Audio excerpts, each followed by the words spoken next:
رسول الله علیه السلام می‌فرمایند پاکیزگی نصف ایمان است و الحمدلله میزان اعمال را پر می‌کند و سبحان الله و الحمدلله ما بین آسمان و زمین را پر می‌کند و نماز نور است و صدقه دلیل ایمان فرد است و صبر روشنایی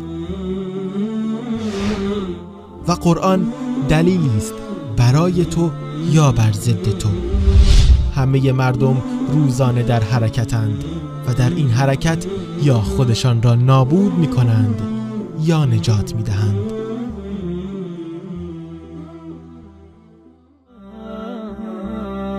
برای مشاهده ویدیوهای بیشتر به کانال یوتیوب مفلحون سر بزنید، مشترک بشید و منتشر کنید، اجر ببرید.